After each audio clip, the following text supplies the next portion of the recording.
BJP ಆಡಳಿತದಲ್ಲಿ ದೇಶದ ಸುರಕ್ಷತೆಯ ಕೆಲಸಗಳನ್ನು ಮತ್ತು ಅಭಿವೃದ್ಧಿ ಕಾರ್ಯಗಳನ್ನು ನೋಡಿ ಮೆಚ್ಚಿದ್ದಾರೆ ಜನತೆ.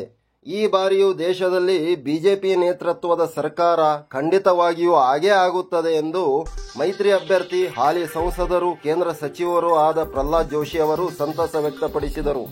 ನಮಸ್ಕಾರ ವೀಕ್ಷಕರೇ, all India social media union AISMU ಟಿವಿಗೆ ತಮಗೆಲ್ಲ ಸ್ವಾಗತ. ನಾನು ನಿಮ್ಮ ಗುರುರಾಜ್. 1 ಲಕ್ಷಕ್ಕಿಂತಲೂ ಹೆಚ್ಚಿನ ಬೆಂಬಲಿಗರೊಂದಿಗೆ ಚುನಾವಣಾ ಅಧಿಕಾರಿಗಳಾದ ಶ್ರೀಮತಿ ದಿವ್ಯಾ ಪ್ರಭುರವರ ಕಚೇರಿಗೆ ತೆರಳಿ ಜೋಶಿ ಅವರು ನಾಮಪತ್ರ ಸಲ್ಲಿಸಿದರು. ನಾಮಪತ್ರ ಸಲ್ಲಿಸುವ ಮೊದಲು ಅವರು ಧಾರವಾಡದ ಜಾಗೃತ ದೇವಿಯಾದ ಭಾರತ ಹೈಸ್ಕೂಲ್ ಆವರಣದಲ್ಲಿರುವ ಶ್ರೀ ತುಳಜಾಭವಾನಿ ಮಾತೆಯ ದರ್ಶನ ಪಡೆದರು. ಇದೇ ಸಂದರ್ಭದಲ್ಲಿ ಮರಾಠ ವಿದ್ಯಾಪ್ರಸಾರಕ ಮಂಡಳ ಕಮಿಟಿಯ ಅಧ್ಯಕ್ಷರಾದ MN ಮೋರೆ ಅವರು, ಉಪಾಧ್ಯಕ್ಷರಾದ ಭೋಸ್ಲೆ ಅವರು, ಕಾರ್ಯದರ್ಶಿಗಳಾದ ಬಿರ್ಜಣ್ಣವರು, ಮುಖಂಡರಾದ ಸುಭಾಷ್ ಶಿಂದೆ ಅವರು, ಸುನಿಲ್ ಕಾಳೆ ಅವರು, ಇತರರು ಪ್ರಹ್ಲಾದ್ ಜೋಶಿ ಅವರನ್ನ ಸತ್ಕರಿಸಿ ಸನ್ಮಾನಿಸಿದರು. ನಂತರ ಜೋಶಿ ಅವರು ಛತ್ರಪತಿ ಶ್ರೀ ಶಿವಾಜಿ ಮಹಾರಾಜರಿಗೆ ಮಾಲಾರ್ಪಣೆ ಮಾಡಿ ತಮ್ಮ ಲಕ್ಷಾಂತರ ಬೆಂಬಲಿಗರೊಂದಿಗೆ ತೆರಳಿ ನಾಮಪತ್ರ ಸಲ್ಲಿಸಿದರು. ಮಾಜಿ ಮುಖ್ಯಮಂತ್ರಿಗಳಾದ BS ಯಡಿಯೂರಪ್ಪ, ಜಗದೀಶ್ ಶೆಟ್ಟರ್, ಬಸವರಾಜ ಬೊಮ್ಮಾಯಿ ಸೇರಿದಂತೆ ಬಿಜೆಪಿ ನಾಯಕರಾದ CT ರವಿ, ಶಾಸಕರಾದ ಅರವಿಂದ್ ಬೆಲ್ಲದ್, JDS ಮುಖಂಡರಾದ ಗುರುರಾಜ್ ಹುಣಸಿಮರದ್, ಬಿಜೆಪಿ ವೀರೇಶ್ ಅಂಚಟಗೇರಿ ಸೇರಿದಂತೆ ಇತರೆ ಬಿಜೆಪಿ ಮುಖಂಡರು ಜೋಶಿ ಅವರಿಗೆ ಸಾಥ್ ನೀಡಿದರು.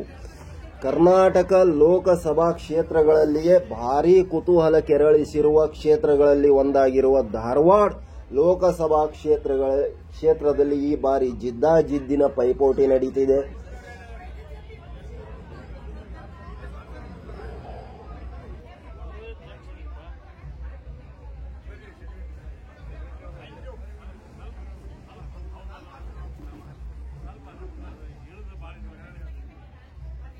ಪ್ರಜೆಗಳು ಉಳಿಬೇಕು, ನಮ್ಮ ಆಸ್ತಿ ಉಳಿಬೇಕು, ಆರ್ಮಿ ಉಳಿಬೇಕು, ಅದಕ್ಕೆಲ್ಲ ಬೇಕು. ಅವರ ತಾಯಿ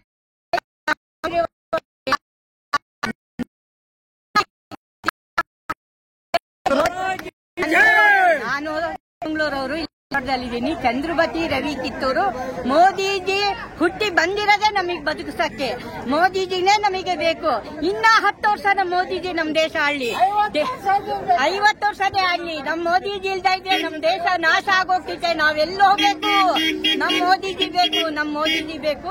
ಮೋದಿಜಿಗೇನೆ ನಾವು ಆಶೀರ್ವಾದ ಮಾಡೋದು. 100ಕ್ಕೆ 100 ಅವರೇ ಗೆಲ್ತಾರೆ. ಯಾಕೆ ಆಗ್ಬೇಕು ಮೋದಿಜಿ ಅವರು? ಮೋದಿಜಿ ನಮಗೆ ಕಾಯ್ತಾ ಇದ್ದಾರೆ. ಕೋವಿಡ್ ಅಲ್ಲಿ ಕಾಯ್ದ್ರು, ದೇಶ ಕಾಯ್ತಾ ಇದ್ದಾರೆ.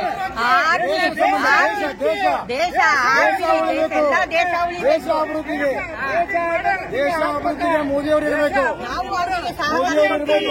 ನಮ್ಮ ದೇಶ, ನಮ್ಮ ಆಯಸ್ಸು, ನಮ್ಮ ದೇಶ